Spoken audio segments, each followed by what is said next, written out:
मत सखा रामचंद्र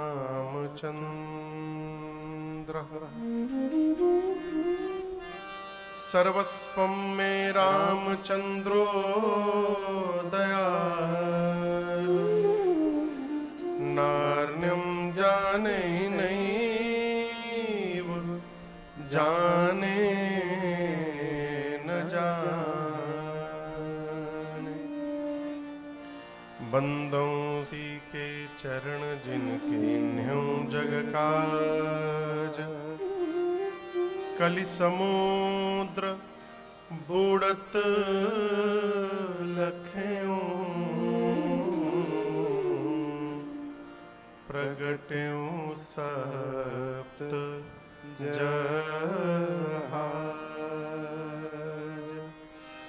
नाम मैं सब जग जानी करूं प्रणाम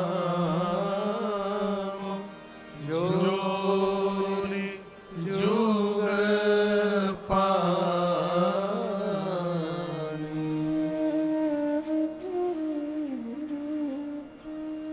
सियावर रामचंद्र भगवान की श्री बाल कृष्ण भगवान की उमापति महा तुलसीदास जी महाराज की रामचरितमानस भगवान की हर हर महादेव।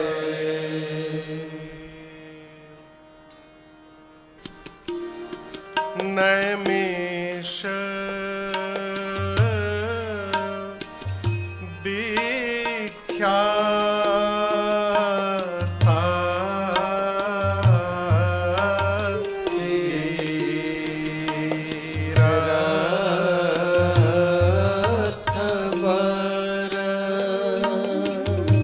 बगल में गोमती मैया है। पहुँचे जाई धेनुमती तीरा रसी नहाने निर्मल नीरा। ये वो धरती है जहां पर सृष्टि के आदि माता पिता स्वयंभू मनु और मां शत्रुपा जी को साक्षात श्री रघुनाथ जी का दर्शन प्राप्त हुआ। पर तपस्या करने के बाद मनु महाराज और शत्रुपा मैया को राघवेंद्र सरकार का दर्शन प्राप्त हुआ। जब अयोध्या से चले, अयोध्या के राजा थे, प्रसंग आएगा कल परसों में, हम और आप गाएंगे, श्रवण करेंगे। मन में भाव जगा मनु जी के, क्या जगा? होई न विषय विराग। मनु जी के मन में आया कि होई न विषय विराग। क्यों? भवन बसत भा चौथपन हृदय बहुत दुख लाग। जन्म गयऊ हरि भगति भी। श्री मनु महाराज को जीवन के चौथे पन में, किस पन में? वृद्धावस्था में। एक दिन श्रीधाम अयोध्या के राजा थे मनु जी महाराज। अयोध्या में बैठे बैठे मन में भाव आया चौथे पन में कि मैं अपने जीवन के अंतिम चरण में आ गया और अब तक राजा बना हूं। इस भौतिक जगत से मन को विरक्ति नहीं प्राप्त हुई, मन में वैराग्य उत्पन्न नहीं हुआ, मेरा जीवन व्यर्थ हो गया। और एक बात समझिएगा, मन में इस भाव का जागृत होना कि हमको वैराग्य नहीं हुआ, यही वैराग्य का प्रारंभ है। यही वैराग्य का लक्षण है कि हमको पता चल जाए कि हमको विरक्ति नहीं हुआ। देखिए, चौथेपन आने के बाद भी विरक्ति नहीं हुई, विषयों से मन में पीड़ा हुई, ग्लानि हुई, और अपनी राज सत्ता बरबस अपनी संतान को सौंपकर उत्तानपाद जी को, ज्येष्ठ पुत्र उत्तानपाद जी और छोटे पुत्र प्रियव्रत जी, बरबस राज सुतहि तब दीन्हा। उत्तानपाद जी ले नहीं रहे थे, जी कहते बरबस सौंपा। देखिए, छोड़ने का भाव यदि चित्त में जागृत हो जाए तो आप पकड़ नहीं सकते। बरबस पकड़ा भी नहीं जा सकता। यदि भाव चित्त में जागृत हो गया छोड़ने का तो आप पकड़ नहीं सकते, और यदि भाव पकड़ने का है तो छूट नहीं सकता। मन में आप बरबस संतान को राज सत्ता सौंप करके मैया शत्रुपा को लेकर महाराज मनु चलते चलते नैमिषारण्य पहुंचे। कहां पहुंचे? पहुंचे जाए धेनु मति तीरा। धेनु मने गौ मैया। यहां एक नदी है, उनका क्या नाम है? गोमती। क्या नाम है? धेनुमति तीरा, यानी गोमती मैया के तट पर श्री मनु जी महाराज पहुंचे जाकर। और यहां दर्शन करिए, मन में तनिक भी ये ग्लानि नहीं कि मैं सत्ता छोड़ दिया हूं। यदि ग्लानि रहेगी तो आप रहेगा, बुरा न मानिएगा। कई लोग घर से तीर्थ में जाकर भी तीर्थ में नहीं रहते, घर में बने रहते हैं। दूध आया कि नहीं आया? भोजन बना है? अरे जब ये दूध और भोजन में लगे रहना है तो आने की क्या आवश्यकता थी? घरे में रहते। कई लोग तीर्थ में जाकर भी तीर्थ में नहीं रहते, घर में रहते, और कई लोग घर में रहते हुए भी तीर्थ में रहा करते हैं। ये जीवन की वृत्ति है। मैं क्यों कह रहा हूं? मनु जी महाराज का आचरण दर्शन करिए। नहाए कैसे नहाए? हर्षी नहाने। कैसे नहाए? कहिए। हर्ष बुझा रहा है, प्रसन्न भाव से। हर्षी नहाने। कहा? निर्मल नीरा। श्री मनु जी महाराज गोमती मैया में मां शत्रुपा के साथ हर्षित होकर आनंद की अवस्था में जाकर के गोता लगाएं। मनु जी महाराज मैया के साथ नैमिषारण्य में आए और गोमती जी में गोता लगाएं। हम और आप घर से चलकर नैमिषारण्य में आए हैं और आज से लेकर आने वाले 5 दिनों तक इस राम कथा गंगा में गोता लगाएंगे। और मेरा अपना ऐसा मत है, मेरा अपना ऐसा भाव है, हृदय का उद्गार है। मनु जी महाराज गोमती जी में डुबकी लगाएं, संत का समागम हुआ, संतों की संगति प्राप्त हुई, मन में चित्त में भाव जागृत हुआ कि जिस भगवान की कथा इतनी दिव्य है, वो भगवान कितने दिव्य होंगे।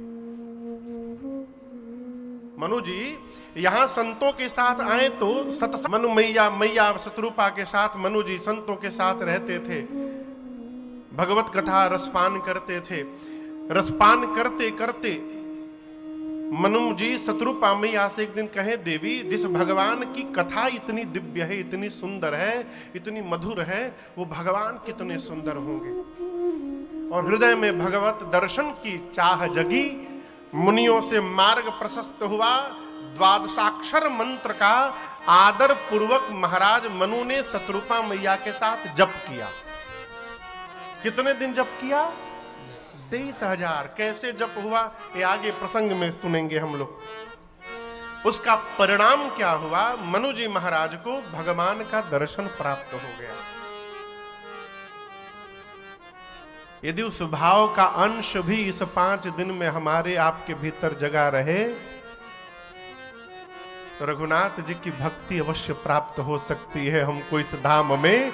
ये इसको सत्य मानिएगा क्योंकि जिस चौपाई के साथ हम और आप को प्रारंभ किए हैं, ये तीरथ बर मने तीर्थों में श्रेष्ठ कौन? नैमिष विख्याता, पूरे जगत में विख्यात है, प्रख्यात है। क्या? तीर्थों में श्रेष्ठ कोई स्थान है तो क्या नाम है? नैमिषारण्य। महिमा क्या है? अति पुनीत। पुनीत नहीं है, अति पुनीत। कितना है? जिसकी कोई सीमा नहीं है। पुनीत यानी पवित्र। यह स्थान कैसा है? अति पुनीत। आगे अपने काम वाली बात है, साधक सिद्धिदाता। साधकों की सिद्धि प्राप्त करने वाली भूमि है ये। सरकार श्री रामचरितमानस में पूज्यपाद गोस्वामी श्री तुलसीदास जी महाराज भगवान शिव के मुख से इस वाक्य को प्रकट करा रहे हैं। कौन कह रहा है? ये राजन नहीं बोल रहा है, न गोस्वामी तुलसीदास जी बोल रहे हैं। स्वयं भूत भावन भगवान शिव कहते हैं अति पुनीत। कितना पवित्र? अति पवित्र। साधक सिद्धिदाता, साधकों को सिद्धि प्रदान करने वाली भूमि है। इस भूमि पर यदि बैठकर हम और आप जो भाव प्रकट करें हृदय में, श्री नैमिषारण्य धाम तीर्थ क्षेत्र उस मनोकामना को पूर्ण करने में सक्षम है, इसकी गारंटी है? हम आपसे एक बात कहें, बोलूं? सिद्धि न मांगिएगा। अरे यह अवसर फिर नहीं मिलने का, सत्संग करो सत्संग। सिद्धि उद्धि में नहीं फंसना है। यहां पर आए हैं तो प्रयास करिए, याचना करिए, मांग करिए, निवेदन करिए। क्या? हे नैमिषारण्य, हमको मेरे भगवान की भक्ति प्रदान कर दीजिए। भगवान की भक्ति मांगिएगा, क्योंकि भगवान की भक्ति ही वो साधन है। सुगम पंथ मोहि पावहि प्राणी। ये श्री राम जी के श्रीमुख से निकला हुआ वाक्य है। भगवान कहते मुझे प्राप्त करने का सबसे सरल मार्ग क्या है? सुगम। सुगम समझते हैं का? हाँ। और आसान। सुगम को और सरल किया जाए तो क्या होगा? आसान। भगवान को प्राप्त करने का सबसे सरल मार्ग क्या है? भगवान की भक्ति है। कैसे? मिलई जो संत होई अनुकूला। ये भक्ति कैसे मिलेगी? जब हमारे ऊपर संत अनुकूल होंगे। ये सीधा अर्थ है। विशेष अर्थ है जब हम संत के अनुकूल होंगे। कहो, संत तो अनुकूल हैं ही, हमको अनुकूल होना है। भगवान सब पर अनुकूल है। सब मम प्रिय सब मम उपजाए। भगवान भेदभाव नहीं करते, भेदभाव हम करते हैं। ए मंदिर में ना ही हो तुम, बाहर से प्रणाम करो। जिस भगवान ने भेदभाव नहीं किया, उसी भगवान के नाम पर हम और आप भेदभाव कर रहे हैं। इसलिए भगवान से दूर बैठे हुए।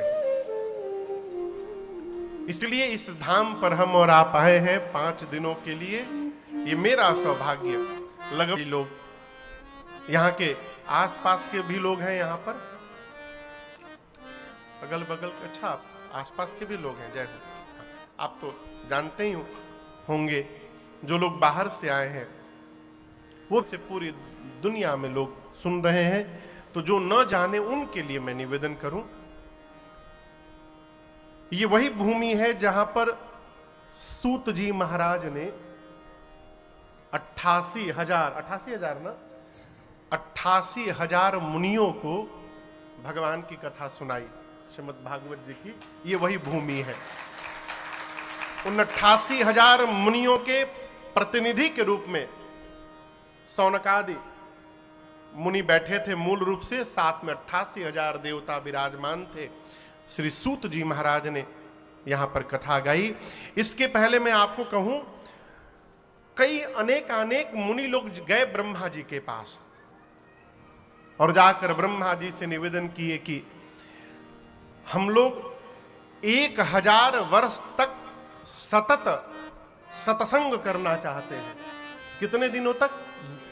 1000 वर्षों तक। तो एक ऐसा स्थान बताया जाए जहां पर यह संकल्प पूर्ण हो सके। कितने दिन तक ये अनुष्ठान चलना है? अब सोचिए, 5 दिन की कथा आई है तो कितना खोखट हुआ तो यही लोग जान रहे हैं। अब जहां 1000 वर्ष तक सत्संग चलना हो तो ब्रह्मा जी से जाकर मुनियों ने निवेदन किया। ब्रह्मा जी ने संकल्प मात्र से एक चक्र को प्रगटाया। चक्र समझ रहे हैं ना, जिसमें निमी होती है धुरी, कोना एकदम तीखा भाग होता है। ब्रह्मा जी ने चक्र को प्रकट किया और मुनियों से कहा कि आप लोग इस चक्र के पीछे पीछे जाइए। जहां पर इस चक्र की निमी गिरेगी वो अति पवित्र स्थान होगा, वहीं पर ये सत्संग आप पूर्ण करेंगे। चक्र चला ब्रह्मलोक से, सारे मुनि लोग उस चक्र के पीछे चलना प्रारंभ किए। पूरी धरती की परिक्रमा करते करते ब्रह्मा जी का वो चक्र आकर इसी नैमिषारण्य की धरती पर गिरा।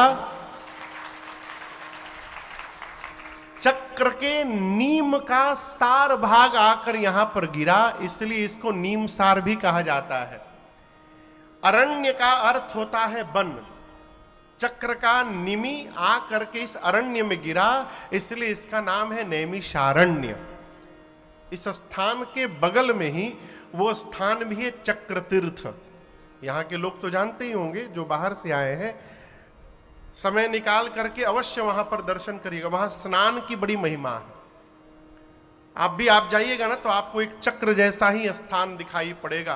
कहते हैं कि वो चक्र इतनी तीव्र गति से नीचे जा रहा था तो मां ललिता देवी का मंदिर है, शक्ति पीठ है यह स्थान मां ललिता का। कहते मैया का हृदय यहां पर आकर के गिरा था, तो मां ललिता की कृपा से वो चक्र स्थिर हुआ और जहां गिरा वो धूरी गिरी, वहां से जल प्रकट हुआ।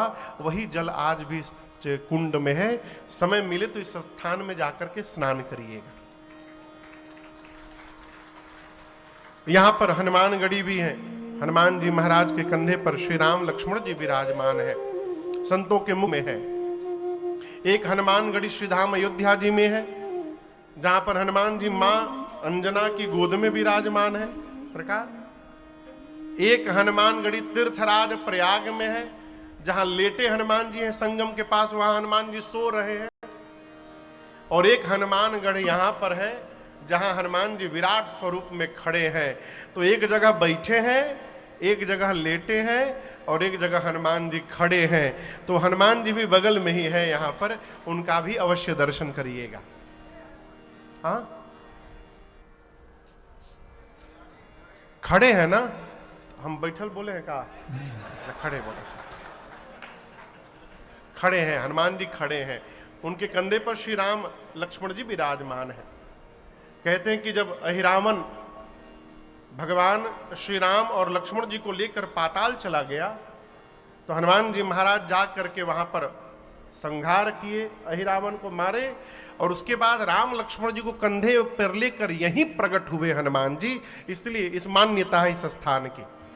दर्शन करिएगा, ये नैमिषारण्य तीर्थ क्षेत्र के प्रमुख दर्शनीय स्थल है। इसके अलावा तो बहुत सारे स्थान है, जितना समय मिले अवश्य दर्शन करिएगा। तो नैमिषारण्य के इस परम पुनीत धरती पर हम और आप श्री राम कथित मानस एहि नामा राम चरित मानस एहि नामा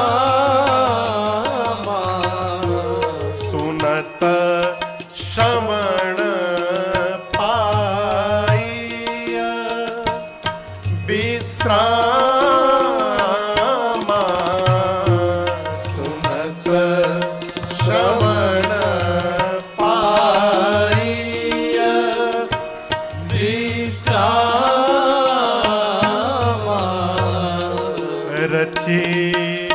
महेश निज मानस राखा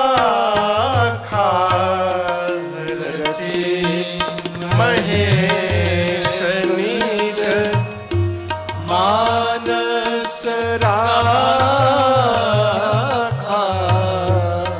पाए सुसमय शिवासन भाखा पाए सुसमय शिवासन भाखा ताते राम चरित मानस पर ताते राम चरित मानस बर धरे नाम हिय हेरी हरस हरे नाम हिय हेरी हरस हर हरे नाम हिय हेरी हरस हर हरे नाम हिय हेरी हरस हर। और सुनने से लाभ क्या है? सुनते सुनते जीव को जीवन में सहज विश्राम की प्राप्ति हो जाए, ये मानस जी की महिमा है।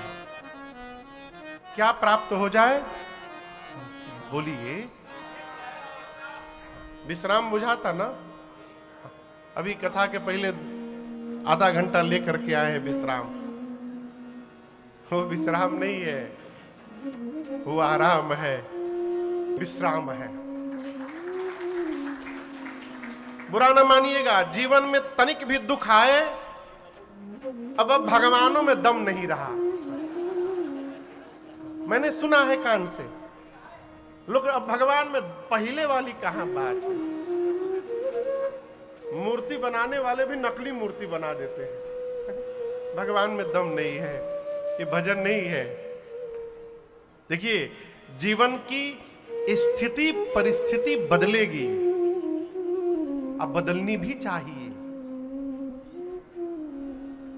जीवन की स्थिति परिस्थिति बदलती रहे, यदि हमारे मन की स्थिति नहीं बदल रही है, ये जीवन का परम विश्राम है। और ये कब आएगा? तो निरंतर भगवत चरित्र रसपान करने के बाद आएगा। संत जी, कब आएगा?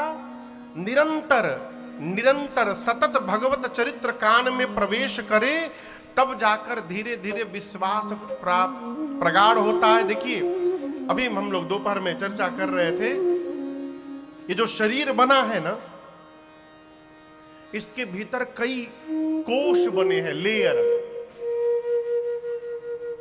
भैया जी, कई कोश हैं। सबसे बाहरी जो कोश है, बाह्य कोश, उस कोश को कहते हैं अन्नमय कोश। और सबसे भीतर जो कोश है, उस कोश का नाम है आनंदमय कोश। सामान्य रूप से जो जीव है वो बाहरी लेयर में जी रहा है, अन्नमय कोश में उसका पूरा कंसंट्रेशन उसी पर है। 2 दिन से भिंडी बन रही है, शाम को भंडारे में क्या बनेगा? मैं पूछ रहा हूं। लौकी, अच्छा छिला दिखला हुआ क्या होनी? कल सुबह नाश्ते में क्या बनेगा? आनंद आ जाएगा। क्या बनेगा, क्या बन रहा है, क्या खाए हैं? नरक हो गया सुबह से करेली करेली खाट खाट। आज नहीं बना है, मैं दूसरी बात कह रहा हूं। क्या खाना है इसका चिंतन, वो आदमी बहुत बुरा है। क्या पहने हैं, क्या पहनना है, कैसे रहना है, ये सारा चिंतन जो चल रहा है ये अन्नमय कोश में है। हम यही जी रहे हैं। लेकिन आप डरिए मत, अन्नमय कोश में रहते रहते जीव जब साधना में प्रवेश करता है, भजन में प्रवेश करता है, तो उस भजन के प्रहार से एक एक कोश में छिद्र होते जाता है और लेयर बाई लेयर, परत दर परत छेदते छेदते जब भीतरी कोश में पहुंचता है जीव, आनंदमय कोश में, तब जाकर पता चलता है मैं कहां भटका हुआ था। जो आनंद यहां पर है वो तो बाहर कहीं है ही नहीं। आज तक लग रहा था कि सबसे अधिक मीठी तो इमरती होती है, लेकिन आज जो मिठास प्राप्त हुआ है यहां आने पर, इसके आगे दुनिया की कोई मिठाई नहीं मीठी हो सकती। वो आनंद कोश है। और वहां पहुंचने के बाद, वहां जाने के बाद, ये बाह्य जगत के प्रभाव का हमारे स्वभाव पर कोई असर होने वाला नहीं है। फिर क्या मिला नहीं मिला, क्या पहनने को मिला नहीं मिला, जीव इन सब से उपरति प्राप्त कर जाता है। फिर क्या, हमारे पूज्य महाराज श्री कहते हैं, जिसे जीवन में मिला सत्संग है, उसे हर घड़ी आनंद ही आनंद है। जिसे जीवन में मिला सत्संग है, उसे हर घड़ी आनंद ही आनंद है। जिसका हरि से जुड़ा संबंध है, वो जिसका हरि से जुड़ा संबंध है, उससे हर घड़ी आनंद ही आनंद है। उसे हर घड़ी आनंद ही आनंद है।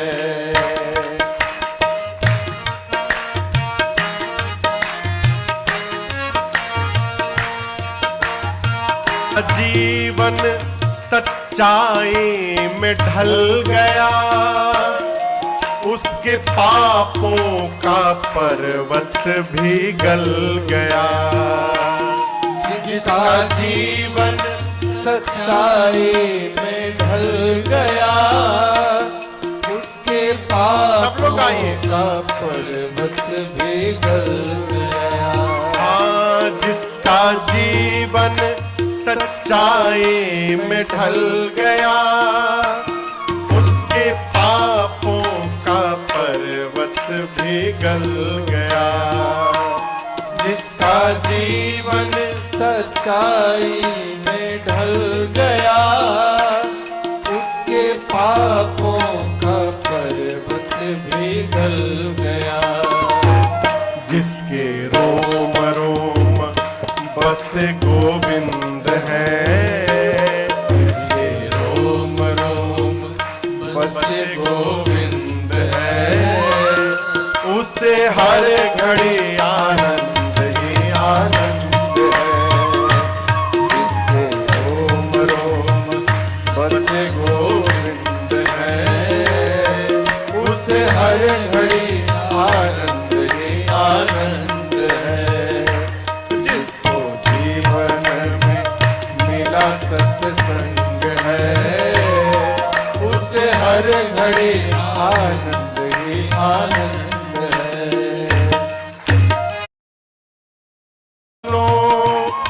तत्व क्या है जगत का ये जानो, संत ऋषियों की वाणी को मानो। तत्व क्या है जगत का ये जानो। हाँ, संत ऋषियों की वाणी को मानो। तत्व क्या है जगत का ये जानो। संत ऋषियों की वाणी को मानो। तत्व क्या है जगत उसका कट जाए 84 फंद है, उसका कट जाए 84 फंद है, उसे हर घड़ी आनंद ही आनंद है।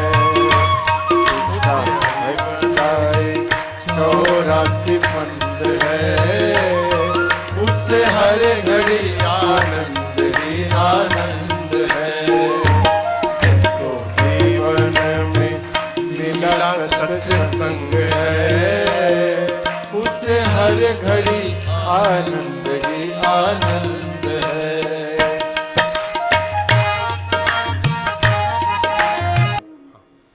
भारत माता के पहले दाहिने हाथ में अद्भुत स्थान। पूज्य पथिक जी महाराज कहते हैं वो इसी अवस्था के रहने वाले, उसी कोटि के महापुरुष। उनका एक पद है, उसका अंतिम मंत्रा,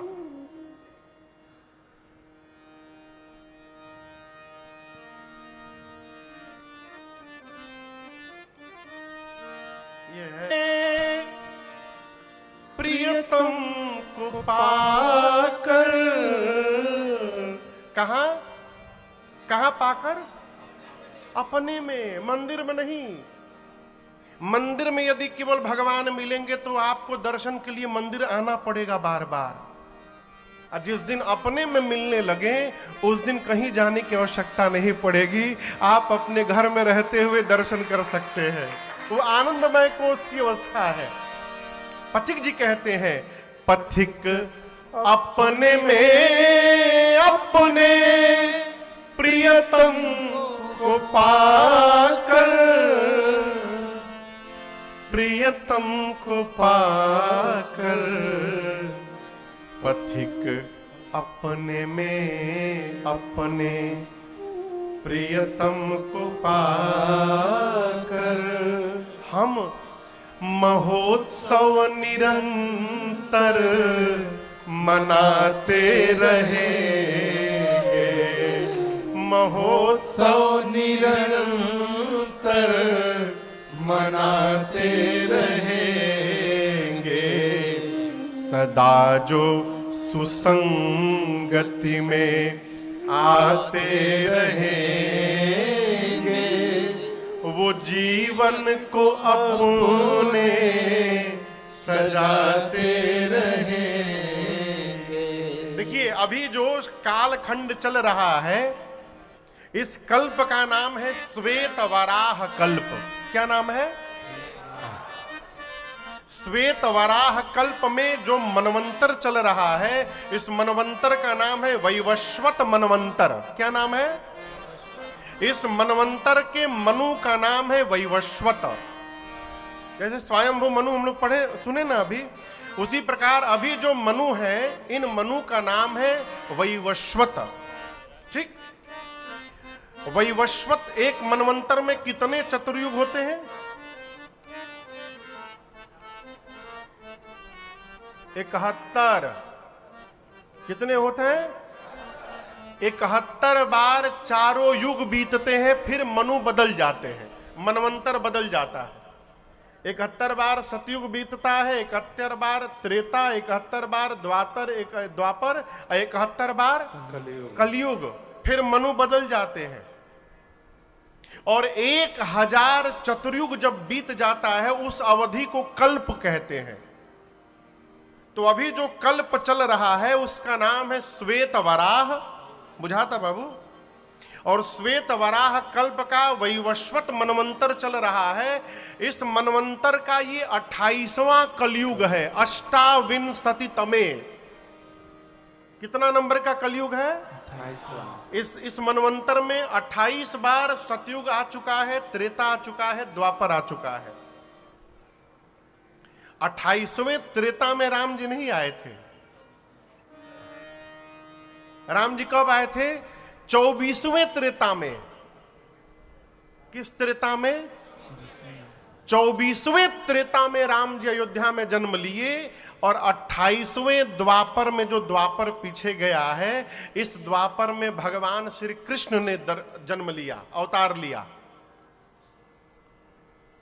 लेकिन यदि हम आनंदमय कोष में पहुंच गए तो हम नित्य राम जी को प्रगटा सकते हैं, नित्य कन्हैया को प्रगटा सकते हैं। ये हमारी विशेषता होगी जीवन की। अरे महोत्सव निरंतर मनाते